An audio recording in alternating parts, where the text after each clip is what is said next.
हरे कृष्णा।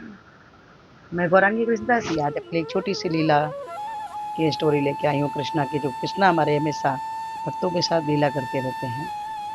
एक भक्त हुआ करते थे जिनका नाम था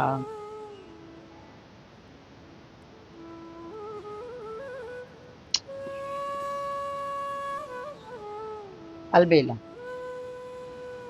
उसका नाम ही अलबेला पड़ गया था।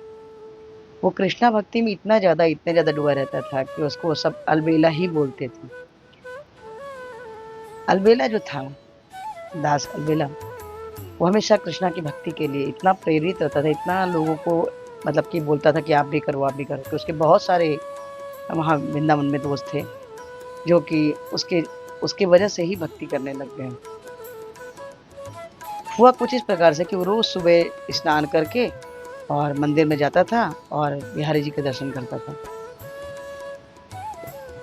सब लोग बोलते थे आज कितने सुंदर श्रृंगार है, आज कितना सुंदर पग है, कितनी सुंदर धोती पहने हुए हैं। ऐसा सब आपस में बात करते थे। एक दिन क्या हुआ, अलबेला गया तो देखता है कि सब तो बोल रहे हैं पर अलबेला को वहां बिहारी जी नहीं दिखाई देते हैं, जगह खाली। लेकिन अब ये बात अलबेला बोले तो बोले कैसे किसी को कि मुझे नहीं दिखाई दे रहे हैं। तो वो देखता है और पूछता है कि इतना सुंदर श्रृंगार है ना।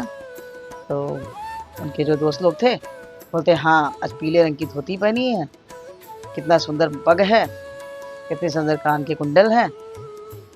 वो अंदाजा लगा लेता कि कृष्णा आज ऐसे दिख रहे हैं, लेकिन उसको नहीं दिख रहे थे। वो इस बात के लिए बड़ा दुखी था। घर गया, रात भर उसको नींद नहीं आई। इस चक्कर में वो खाया नहीं, कुछ खाया नहीं, कुछ पिया नहीं। उसको चिंता हो गई कि आखिर आज हमको कान्हा जी क्यों नहीं दिखे, बिहारी जी क्यों नहीं दिखे। उसके बाद फिर दूसरे दिन आता है, फिर दोस्तों के संग आता है और पूछ देखता है तो आज फिर सब जयकारा लगाते हैं, बिहारी जी की जय। लेकिन आज फिर से अलवेला को बिहारी जी नहीं दिखाई देते हैं। फिर वो सबसे श्रृंगार उंगार का अपना चर्चा करता है कि कैसा श्रृंगार है, कितना सुंदर दिख रहे हैं। सब लोग फिर बताते हैं ऐसा ऐसा है, आज इस रंग का पग पहने हैं, आज ऐसी धोती पहने हैं, कितना कमल नयन है उनका, कितने चरणा बिंदु कितने सुंदर हैं, मुखार बिंदु कितने मतलब सुंदर है। ऐसा करके वो बताते बखान करते हैं। ये घर आता है और दुखी होकर फिर रोता रहता है।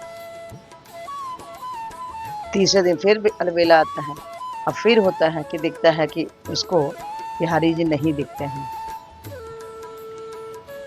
अब अलबेला सोचता है आके, आता है वापस वहां से तो घर आके अब वो अपने आप को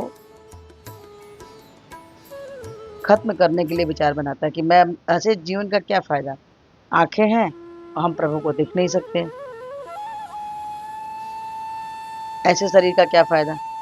कान है, उससे हम सुन तो सकते हैं, लेकिन जब देखेंगे नहीं तो हम वाणी से बोलेंगे कैसे, उनकी चर्चा कैसे करेंगे। आखिर बिहारी जी दिख क्यों न रहे। मुझे इस जीवन को नहीं चाहिए। और वो जो है कि अब मरने के लिए जाता है कि गंगा जी में मैं डूब के अपनी जान को दे दूंगा। बिहारी जी जब मुझे दिख ही नहीं रहा है, मैं उनको देख ही नहीं सकता, तो ऐसे शरीर का क्या फायदा। और जैसे ही वो जाता है गंगा जी में छलांग लगाने, सॉरी यमुना जी में छलांग लगाने जाता है, तो देखता है कि वहाँ एक कुष्ठ रोगी एक व्यक्ति दौड़ते दौड़ते आता है। बोलता है रुको रुको रुको। तो बोलते क्या हुआ। तो बोलता है कि मैं जमुना, बोलते हैं आप जमुना में मत मत कूदो, मत कूदो। तो बोलते हैं क्यों। तो बोलते हैं आप मेरी मदद कर सकते हो। तो बोले मैं तुम्हारी कैसे मदद कर सकता हूँ। अलबेला ने बोला मैं तुम्हारी मदद कैसे कर सकता हूँ। तो बोले कि मैं इस प्रकार से आप मेरी मदद कर सकते हैं कि मेरे सपने में बिहारी जी आए थे और बोले थे कि अगर अलबेला तुम्हारे लिए रिक्वेस्ट हमसे बोले, प्रार्थना करे, तो मैं तुम्हारे कोष्ठ रोग को ठीक कर सकता हूँ। तो अलबेला सोचता है, बोलता है कि अरे भाई मेरे बोलने से कैसे बिहारी जी मान जाएंगे, मुझे तो खुद ही नहीं दिख रहा है, तो मेरे बोलने से कैसे मान जाएंगे। तो बोलता है नहीं, आप अगर आप नहीं रहोगे तो मैं तो कभी ठीक ही नहीं हो पाऊंगा। अलविदा सोचता है चलो ठीक है, कम से कम मैं किसी का अगर मानो मेरे बोलने से अगर बिहारी जिसके पोस्टरों को ठीक कर देते तो चलो मैं प्रार्थना कर लेता हूँ। अब बिहारी जी के मंदिर जाता है और उनसे प्रार्थना करता है कि इस व्यक्ति का आप कुष्ठ रोग ठीक कर दीजिए। और उस व्यक्ति का प्रार्थना करते ही धीरे धीरे कुष्ठ रोग ठीक होने लगता है। और अब उसको रात में सपना आता है कि नहीं, वो जाता है तो बोलता है कि आखिर क्या कारण है कि मुझे तो इसका कोष्ठरोग तो ठीक हो गया, पर मुझे कोई फ़र्क नहीं, मतलब मुझे कोई फ़र्क नहीं पड़ा, मतलब मुझे आप नहीं दिखे।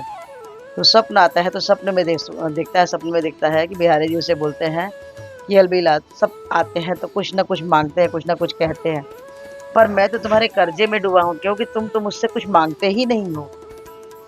इसीलिए तुम, जैसे कोई कर्ज़दार होता है, आता है दरवाज़े पे, अगर कोई आएगा तो अगर पैसा देने वाला अगर नहीं माँगने आया है और कर्ज़दार के पास अगर उसके पास पैसा नहीं है तो वो भग जाता है, छुप जाता है। तो इसी तरह से मैं, तुम मुझसे मेरे पास दर्शन करने आते हो पर मुझसे कुछ माँगते नहीं हो, तो तुम्हारा तो कर्ज़ मेरे ऊपर चढ़ गया है। मैं इसीलिए भग जाता हूँ। तो आज तुमने उसके लिए ही माँगा, इसीलिए मैंने ये लीला करी कि उसको, उसके लिए तुमने माँगा, अब मैं तुमको दर्शन दिया। क्योंकि बिहारी जी ने उसको माँगने के बाद उसको अलबेला को दर्शन दिया। ऐसे हमारे भक्त अलबेला थे और ऐसे हमारे कान्हा जी। तो हमारे कृष्णा हर समय, हर क्षण लीला करते रहते हैं। आप उनको अगर आप अगर उनको आभास करेंगे तो आपको दिखेगा हर क्षण कि वो कैसी लीलाएँ करते हैं।